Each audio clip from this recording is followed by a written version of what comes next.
Good morning, my lovelies. Following on from last session's look at paper 1 question 2 for AQA, today I'm looking at paper 1 question 3, which is the structure question. And this is everything I've kind of gleaned over the last year of looking at students' work in terms of what was successful and what was not successful on question 3. So question 3 is a structure question, and this question was a bit of a pig because nobody really understood what it meant before 2017, even though we'd had information about it, and we didn't really know what students were going to write or how teachers were going to teach about it. So when we talk about structure, what I'm really looking at, this is my big overarching question, is what, well, 3 questions if you like. Why this? Why here? Why now? Why this, here, now? And if I can get to grips with that, then I'm explaining what structure is. So when I'm looking at a text, I'm thinking, why has the writer done this here and why now? Why is it important that I learn this piece of information here and now? So what structure is for me, and this comes from OCR, which was very, very helpful, they specify that structure is everything that's more than the sentence, so things that would be at a paragraph or whole text level. And anything that was less than that might contribute to structure, and you might find it in a structural place like the beginning. But things like metaphors, similes, adjectives, adverbs and so on don't tend to really fall under what structure is. And where students are talking about those things, they tend to deviate very quickly from what structure is. It's also not the length of things, and we're still finding candidates who are writing about the length of paragraphs or the length of sentences as if that's what structure is, and it can contribute. For instance, if I open Dickens' Great Expectations, I can see whether I've got a passage of description just through the length of the paragraphs, or if I've got a moment of dialogue or whatever where the action is a little bit more speedy. But pace can be a real tricky thing to explore with structure, and lengths of paragraphs tend to contribute to pace rather than structure, the organisation of things. So for me, pace and the length of paragraphs, the length of sentences, tend to be quite different from what structure is. So I would avoid talking about lengths of paragraphs and sentences. It's not sentence types, so because that's less than the sentence, if you like. So things like complex sentences, compound sentences, simple sentences, they can also contribute to pace because we're talking about length there. But what they're not really doing is contributing to the organisation or the structure. I'm also going to put a caution on 2 guys who I didn't even really know existed before 2017, Freytag and Todorov. Todorov seems to have died in 2018 and don't seem to find any students writing about Todorov. The problem for students who've been taught Freytag's pyramid is that they're using it to write about the text as if the writer has got Freytag's pyramid in mind. And for many of our writers, we're writing way before Freytag even decided what his pyramid would look like. So if you don't know what that device is, that's absolutely great, and keep it that way. And if you do know what that device is and your teacher's been focusing on that, make sure you're thinking about the big questions like why this here now, okay, rather than describing this as the exposition or the rising action.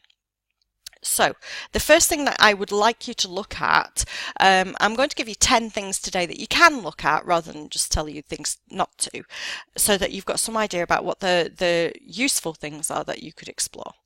So the first thing that I always go to is the beginning. And the problem with this question, if you like, it's worth 8 marks, so it's 10 minutes essentially. It's 10% of your final mark for this paper, so it's 8 out of 80.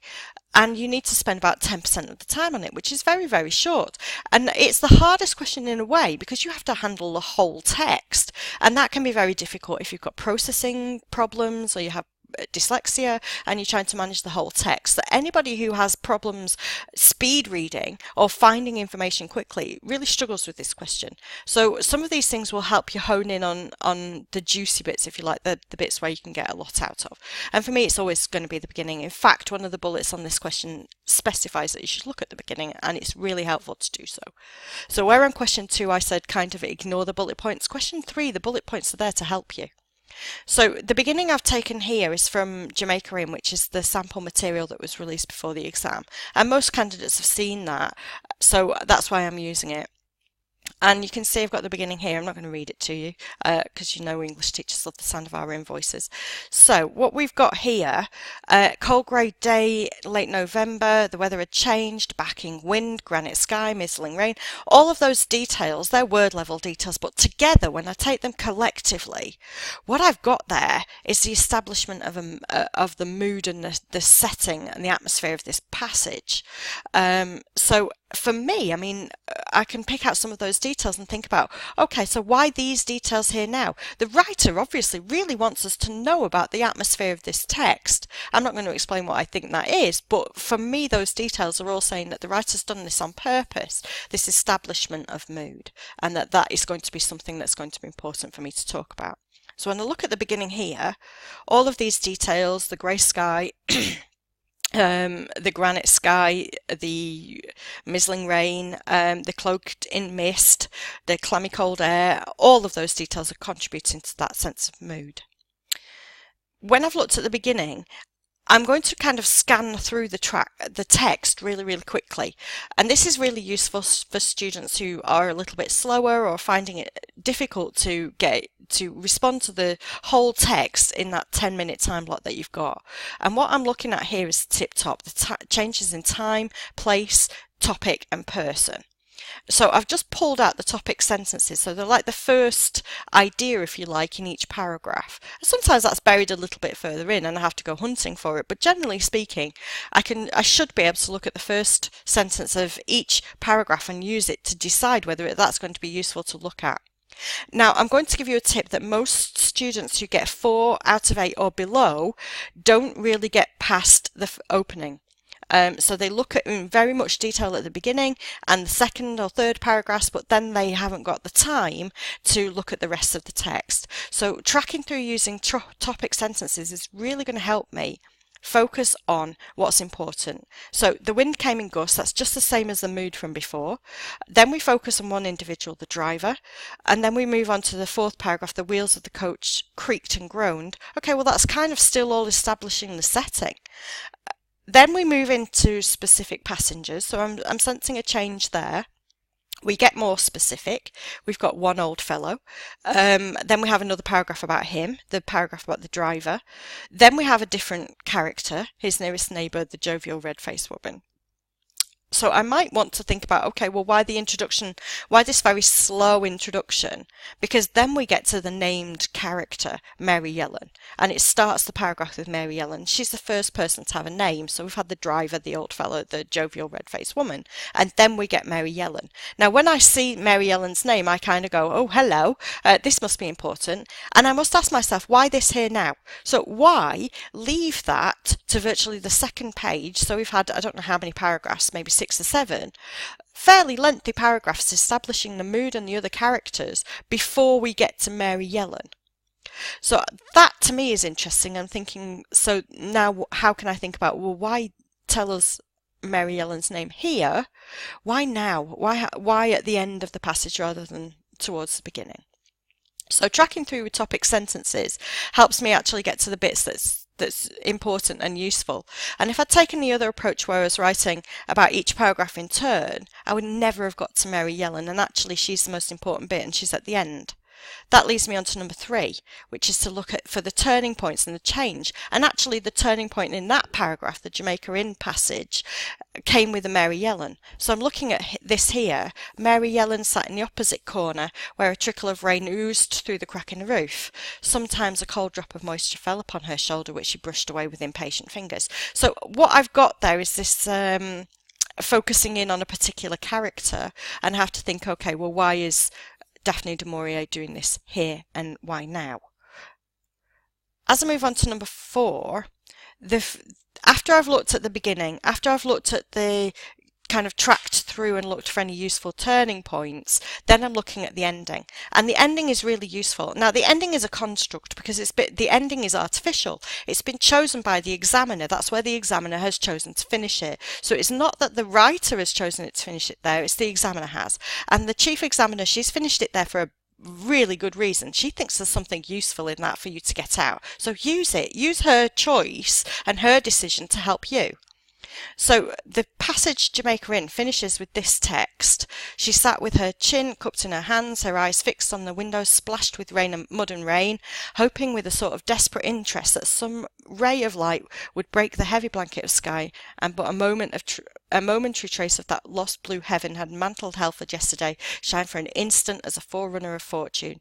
And I can see a change in that ending. I'm not going to talk about it very much because I'm giving away things that will happen later. But if I'm talking about the beginning, where I had a very depressing mood that was established, there's a change here. And when I'm focusing in on the ending, I can see that that is quite deliberate shift in mood. I could also, and we don't find them in the Jamaica Inn passage, but 5 and 6 are focused on the flashbacks and flashforwards, and I'm noticing that the chief examiner likes to pick out texts that have got these things in. So I've put them in, even though they're not in the Jamaica Inn passage, for you to think about, okay, well, why would a writer use a flashback and why would they use a flash forward?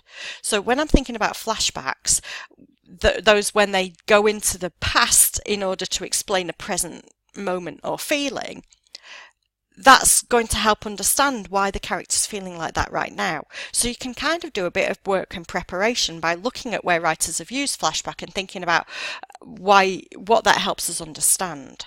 So when I'm looking at a flashback and I go, ooh, I can see a flashback, all I'm thinking is, well, what does this help explain now? And so that's a useful thing to look for that I won't find in this text. I will also find other texts where the chief examiner's picked out a text with a flash forward. And the purpose of flash forward is quite different. So this is where we go into the future. And often we learn something that the characters don't know. And so it's kind of fulfilling a role of dramatic irony, and we know a little bit more, and that's kind of a narrative hook in lots of ways. So it's different than a flashback, which is used to explain. A flash forward is giving us a bit of a narrative hook to make us a little bit curious about how things are going to work out. 7 and 8. We often find this in the texts on GCSE now, that we're finding external actions, so the things the characters are doing versus their internal thoughts. And this is really helpful as well. And I've noticed a lot of third-person narratives. I don't know if that's a theme or whether that's going to change, but we tend to find that more in adult fiction as well. So it's a bit of a shift from sort of teenage or childhood fiction. That we move into third person. So what we've got here is to think about, why do we only focus on the external actions of certain characters versus the internal thoughts? Now we've moved into the internal thoughts of Mary Ellen on this passage. So I have to think, well, why does the writer do this? And then why here now? So for me, it always adds a depth to the character. So another thing that I might be looking for when I've looked at the beginning, the turning point, the end, and then started, if there are any flashbacks or flash forwards, I can then look at the external actions and the internal thoughts.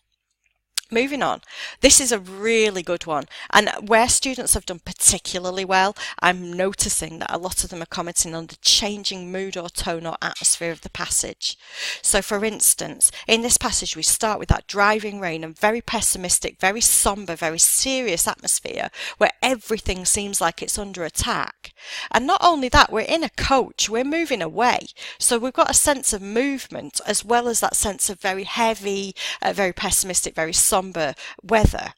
And so mood, I've got the definition here for you from Wikipedia, which is really helpful, is really useful for those candidates who are aiming for 7 or 8 marks to think about how that shifts. And you could already see at the end, we've got a sense of hope. So when I'm thinking, is Mary Ellen running away from something or is she going towards something? Well, I've got a sense of hopefulness there, that certainly it seems that she's leaving something serious and horrible behind her. And even though it's still clouding her at that moment in time, we're moving on. So I've got a sense of a character who feels much more optimistic and is searching, if you like, for the light, literally, as well as metaphorically. So looking at the beginning and the ending, I can really sense that shift in mood. And candidates who explain the shift in mood and tone tend to be the ones who are getting much, much better marks. So certainly in 2018 and to 2019, that's what I'm looking for. So we can see that just on that passage there about the mood, the tone and the atmosphere, and how that would help us looking for that momentary trace of lost blue heaven. That would certainly be what I would be exploring in my answer for this response about structure. And just some final tips. As I said at the beginning, get past the opening. Candidates who are only focusing on the ending tend not to get past 4 marks out of 8. I'm also thinking you can write about the beginning, the middle and the end, or the beginning, the turning point and the end. And that would ask you to write 3 paragraphs. Now, where I've said on question 2 to write 2 paragraphs, actually writing more might help you here. And ultimately, if you're focusing on that big question, why this, why here, why now, that will really help you with this question. So I hope those tips have helped you really get to grips with what you're looking for on question 3.